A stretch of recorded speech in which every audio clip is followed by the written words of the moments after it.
memang kalau berbicara tokoh Muhammadiyah ada lahir di Kabupaten Mamuju itu kurang lebih kalau nggak salah tahun 90-an. Iya, so 90-an di mana diawali dengan dinamika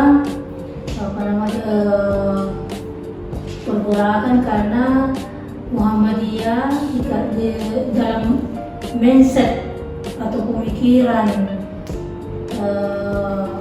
masyarakat pada umumnya di Kabupaten Mamuju itu mengira bahwa Muhammadiyah itu adalah agama baru ya, yang mana tidak sesuai dengan tradisi dan kebiasaan masyarakat Kabupaten Mamuju pada saat itu. Nah, dengan adanya perkembangan akhirnya sampai saat ini Muhammadiyah tetap eksis di Kabupaten Mamuju. Saya tahun 92 masih kelas berapa SD itu, saya melihat orang tua saya memang, karena orang tua saya itu adalah salah satu pendiri Muhammadiyah di Mamuju. Nah, salah satu yang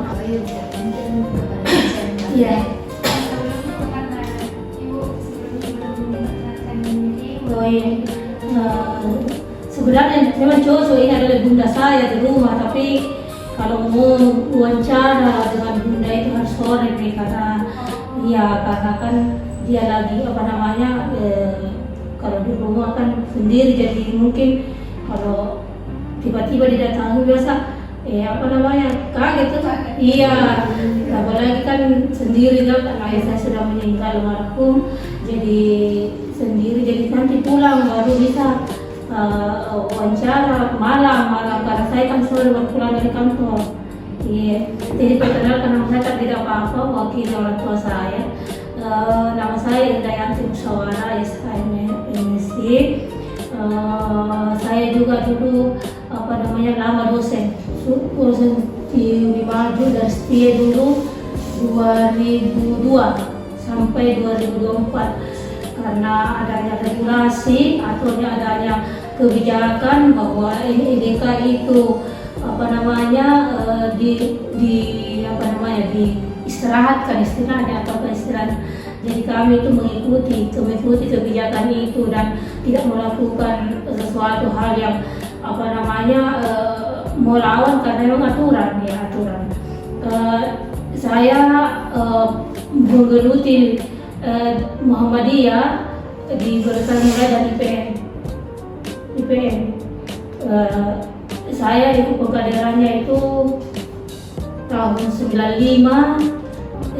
Tahun 95 itu TOT IPM itu dulu IRM namanya, tapi sekarang berubah jadi IPM, Ikatan Remaja Muhammadiyah. Sekarang itu IPM, Ikatan Pelajar Muhammadiyah. Kemudian tahun 97 masuk di kampus Unhas, saya di IMM, Ikatan Mahasiswa Muhammadiyah. Nah, di Muhammadiyah itu saya sampai di latihan struktur ya. Kemudian lanjut lagi di Nasia, karena kami itu kalau kuat kadernya itu memang selalu mencari, bukan kita yang dicari tapi kita mencari. Nah, di mana lagi ada orto, di situ lagi kita Nasia. Saya tahun hampir bersamaan dengan mahasiswa, karena kalau Nasia kan itu umur 17 sampai 40 tahun. Saya sementara kuliah masuk di Nasia di ranting Panakupa Makassar. Kemudian lanjut setelah selesai kuliah tahun 2002, saya di sini lanjut lagi mengembangkan Nasiatul Aisyah sebagai salah satu ortom Muhammadiyah. Nah, salah satunya itu saya pernah menjabat anggota sekretaris pimpinan daerah Nasiatul Aisyah Mamuju. Saya pernah menjabat ketua pimpinan wilayah Nasiatul Aisyah Sulawesi Barat periode 2016-2022 kalau tidak salah. Nah, setelah itu karena kita peralihan, maka kita lanjut ke Aisyah lagi. Nah, Aisyah lanjut kita sampai sekarang saya menjabat sebagai ketua majelis kesejahteraan sosial pimpinan wilayah Asia Sulawesi Barat. Dan beberapa ortom lainnya termasuk HW, saya juga bergelut di HW, Dinas Keuangan, saya juga bergelut di pimpinan daerah Muhammadiyah.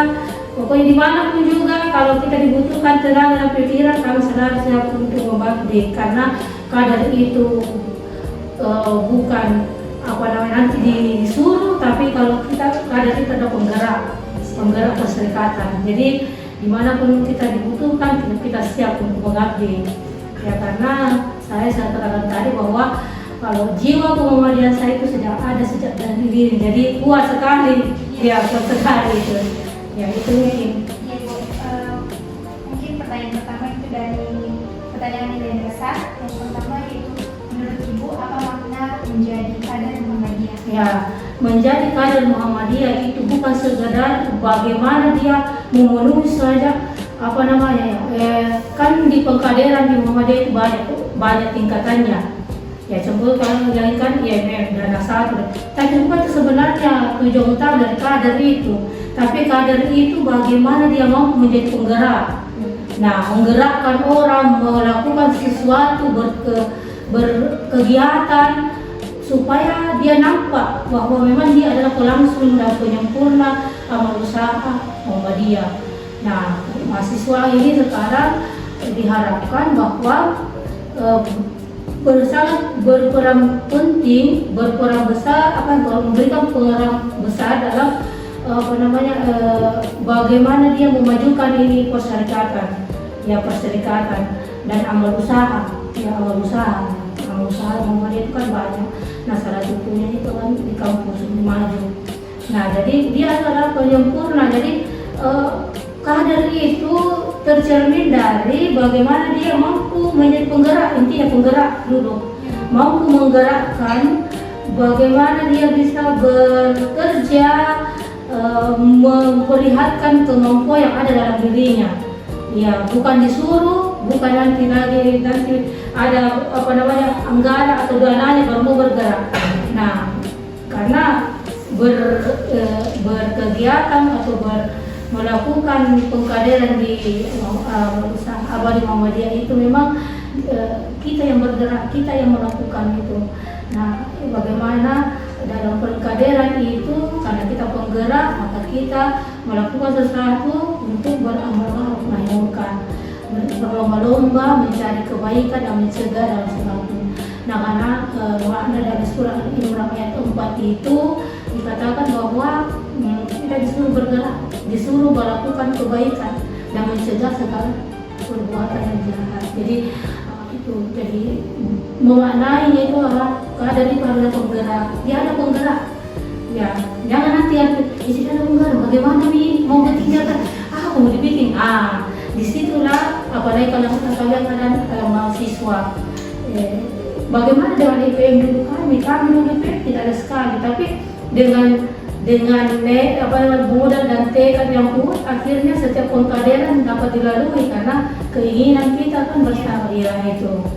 Jadi pertanyaan selanjutnya itu, nilai Muhammadiyah apa yang paling Ibu pegang dalam hidup?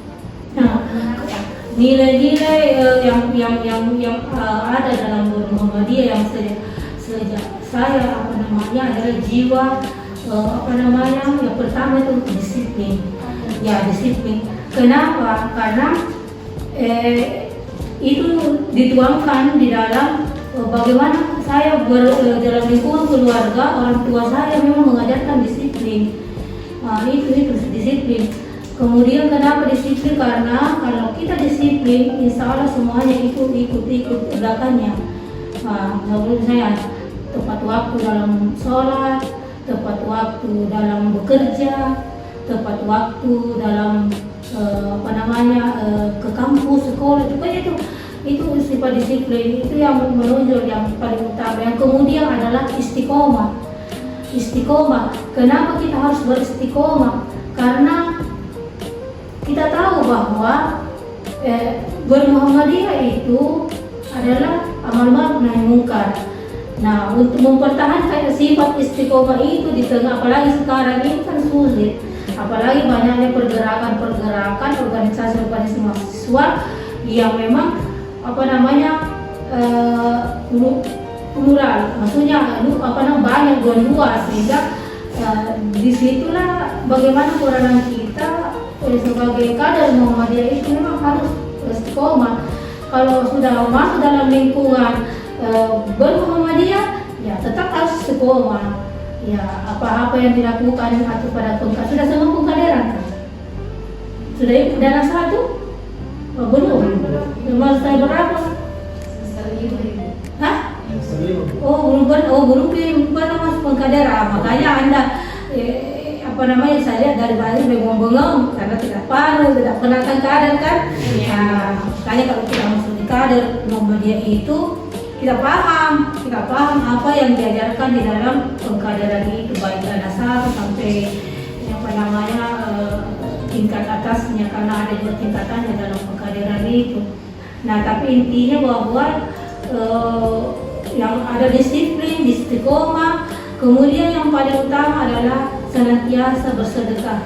Itu yang saya tanamkan dalam hidup saya, bahwa bersedekah itu adalah hal yang paling utama, adalah untuk hablu minallah dan hablu minallah. Sedekah itu bukan berarti banyaknya apa yang kita keluarkan, tetapi banyak senyuman pun itu yang kita berikan kepada orang itu adalah salah satu bagian dari bersedekah. Apalagi kalau Anda misalnya berbagi. Nah, sifat-sifat itulah yang sebenarnya yang menjadikan saya sifat-sifat itu yang mendorong saya tetap untuk eksis dan beristiqomah, berkhidmat di Perserikatan Muhammadiyah. Ya, selanjutnya. Ya, baik Bu, pertanyaan selanjutnya yaitu pengalaman terberat apa dalam bermuhammadiyah dan bagaimana mengatasinya? Ya, kalau pengalaman terberat, ya waktu saya pertama kali pengkaderan di Muhammadiyah itu namanya IRN. Karena saya tahun 97 itu tahun 97 saya angkatan kedua. Di situ kita setelah pengkaderan belum pernah ketemu istri.